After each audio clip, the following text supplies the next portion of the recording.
Ipinagpapasalamat ng ating PAO Chief Persida Acosta na naging bahagi siya ng 34th anniversary celebration ng Mike Delta Force Intelligence and Communications Group at isa rin siya sa mga pinarangalan ng gabing iyon. Panoorin po natin ito.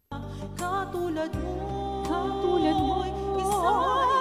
isang agilang lumilipad, kahit na mag-isa, may malasakit sa tuwina.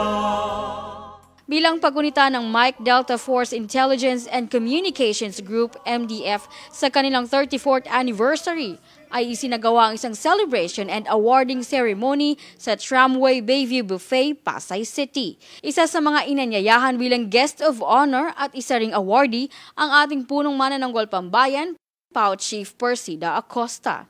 Happy 34th anniversary to the MDF officers and members. Mapalad po kayo sapagkat may pagkakataon po kayong maglingkod sa sambayanang Pilipino sa pamamagitan ng organisasyon na ito.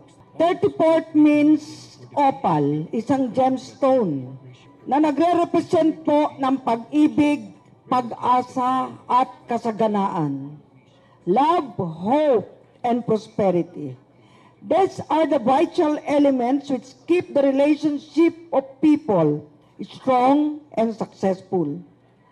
Ang matatag po at matagumpay na mga relasyon kagaya ng pagkakapatira natin, brotherhood, yan po ay pundasyon ng mga organization katulad ng Mike Delta Force. Ipinahayag din ng ating hepe ang mahalagang tungkulin na ginagampanan ng Mike Delta Force sa lipunan. Ang pwersa po ng inyong organization ay nadarama sa inyong pagtulong sa PNP, sa LGUs at sa iba pang law enforcement agencies sa kanilang paglaban sa kriminalidad. Ang pwersa at lakas na ito'y ginagamit sa kabutihan na siyang kailangan ng ating minamahal na inang bayan.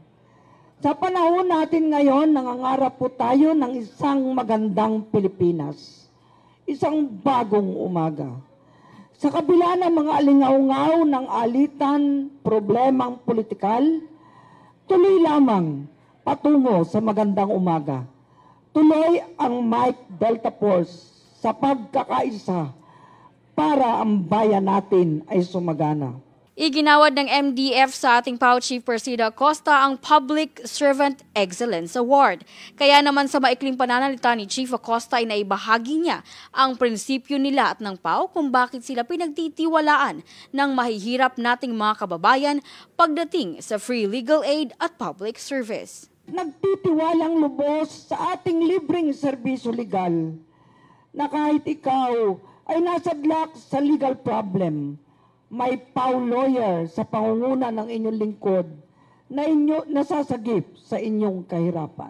Matitiis natin ang gutom, uhaw, pagod, subalit ang kawalang katarungan ay mahirap tiisin. Tama po ba?